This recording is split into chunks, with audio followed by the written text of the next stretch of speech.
Which Bond themes are the best has been under hot debate for years. Today I'll be ordering the 20 vocal Bond themes from worst to best.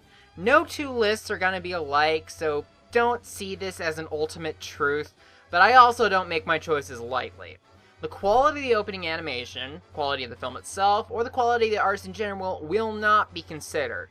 What will be considered is how well these themes work as songs and how well they work as Bond themes. Let me also tell you right off the bat that this is not what you think it should be. You have been warned. Alright, here are the top 20 Bond themes. I'm gonna wake up, yes and no, I'm gonna... Say what you want about the other artists, they at least seem to try to make a Bond theme. That is not the case with Die Another Day. This is nowhere close to what a Bond theme is. There isn't really a definite genre, but whatever it is, I would name it not this. This isn't a good song either. It is annoying, it is stupid, it is way too repetitive. Die Another Day is shockingly, heinously awful, and it is bar none the worst James Bond theme ever made.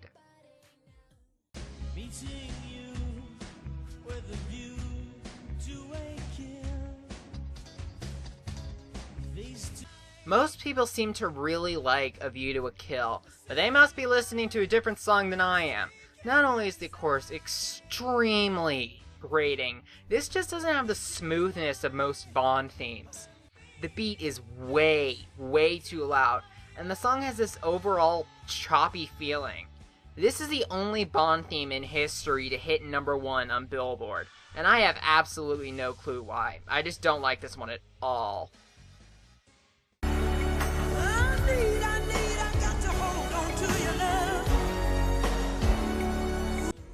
This is an odd specimen. A Bond theme that samples another Bond theme.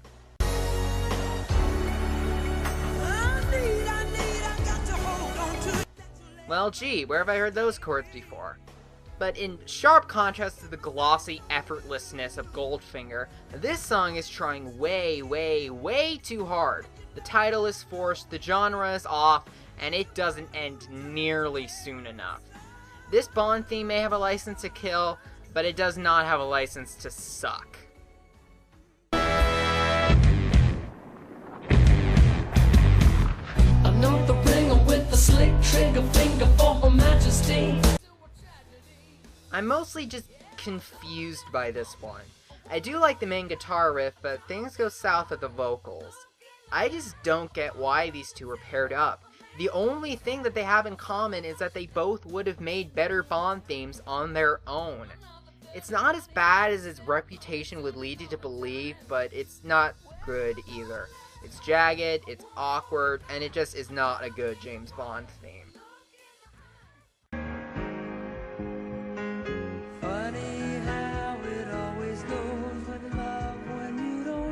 This song is really boring. Every moment seems to be like every other moment. You know, I honestly would have preferred a song called Octopussy, because at least that would have been funny. I don't dislike this song as much as I just have absolutely no reaction to it. It's called All Time High, but it really should have been called Middle of the Road. Like the moonraker goes in search of his dream. Diamonds are forever. They are all I need. I'm just gonna do both of these at the same time since they're right next to each other on the list and they're alike in so many ways. While Diamonds Are Forever is slightly better, they're both pretty similar. They're sensual and well performed, but not nearly as compelling as Goldfinger. That's honestly all I have to say about them. Next theme.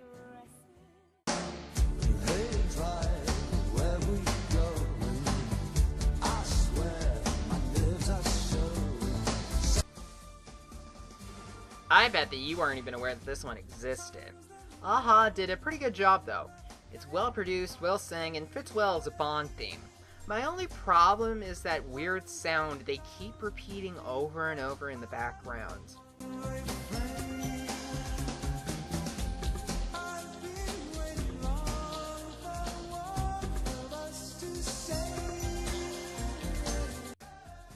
It's like somebody was recording a Coca-Cola commercial in the same studio and they just forgot to take the stuff out. Otherwise, it was a pretty good theme.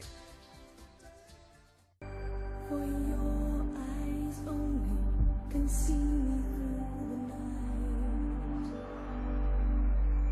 night. I really like this one. It has this mysterious, almost ghostly atmosphere, and it has wonderful singing by Easton. I also like how on the actual album track, it knows when to end, which is something a lot of other Bond themes don't. My only real complaint is that it leans a little bit more towards love song than it does Bond theme. It doesn't really balance the two as well as one of the previous songs, but we'll get to that later.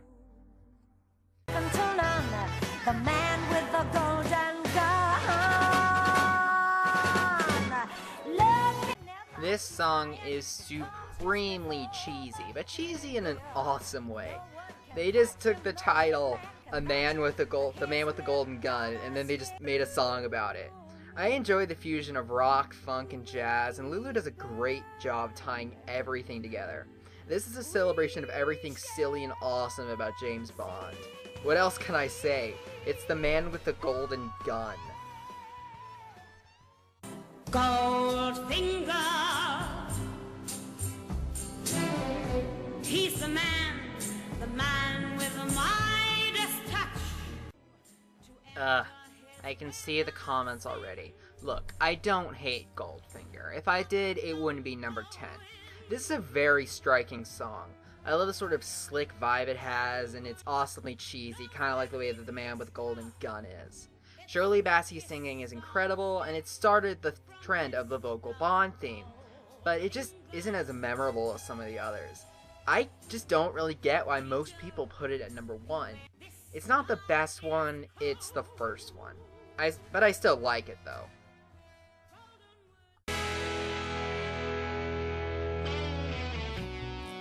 If you take life, do you know what's you?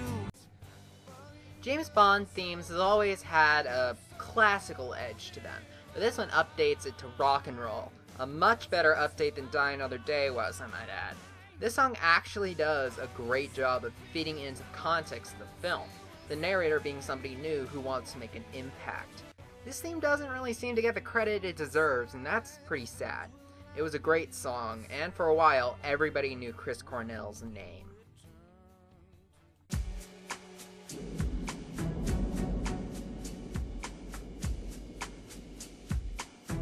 See reflections on the water.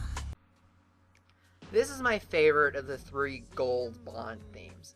One common trait among these songs is a strange balance of the relaxed and the intense, and this song is a great example of that. The oscillation between the quiet and loud, coupled with one of Tina Turner's best performances, makes this a great track, and also a good callback to the past Bond themes. Like the film itself, this song was a breath of fresh air. I love it.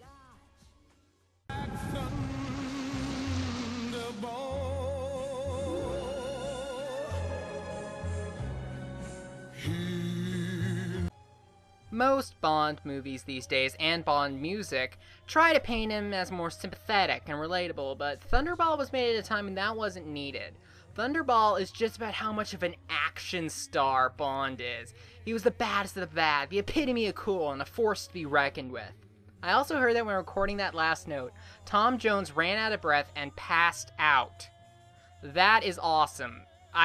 What I would not give to have seen that happen myself.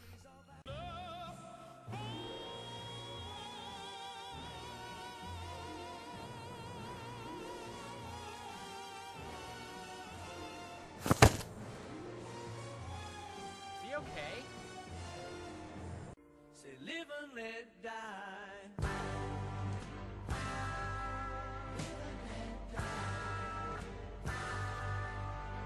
Bond themes are generally sung by women, but Paul McCartney proved that men could do it just as good. Out of all the Bond themes on this list, this one has the best instrumental hook. It's catchy, it's intense, and it's full of danger. I would also like to point out that Wings had a taste for the weird, and that definitely comes through in this song. If it wasn't for this odd tone, This could have been a lot higher, but as is, it has still cemented its place as one of the best James Bond songs ever made. To 10, feel the earth move and then. In hindsight, Adele was the perfect choice for making a Bond song, and she definitely proves it with Skyfall. This is just epic. It's powerful, it's well written, and it is big in a way that the past 3 Bond songs weren't, going back to the symphonic sound that wasn't really present for a while. Even people that don't like Adele seem to like this song. It's a good song, and it will stay that way until the sky falls. Half as good as you, baby, you're the best. Out of all of the Bond themes that were also love songs, this is the only one that hit that mark perfectly because it also sounds unmistakably Bond. It has that bigness, it has that magnitude. Plus, this was the first Bond song that was not named after its movie. A bold move, but it did pay off. Carly Simon, I salute you. I'm not going to say that nobody did it better, but this was still a wonderful song. I know how to hurt. It seems that nobody really remembers this one, and that's really sad. This is one of the best. It went way back to the basics and created a theme that worked unbelievably well. I might be mistaken, but this also might be the only Bond theme that is supposed to be sung by one of the villains of the movie, which is a very nice touch. I'll also just say, this is a very sexy track. Garbage was probably the most obscure act they ever chose to perform a Bond theme, but they delivered. This was great. You only live twice, or so it seems. If I had to pick the most underrated singer of the 20th century, it would be Nancy Sinatra. Not only was she incredibly talented, she also gave us the second best Bond theme ever with You Only Live Twice. It's mysterious, it's well sung, and it is a beautiful track. It's also very thematically appropriate with its Asian flair since You Only Live Twice does take place in Japan. Oh, and I never noticed this until like my 3rd time watching this opening. What?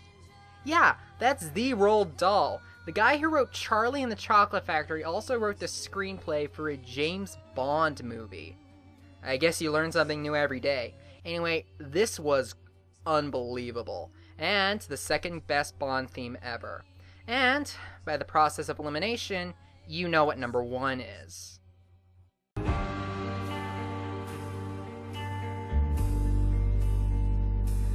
Darling, I'm killed.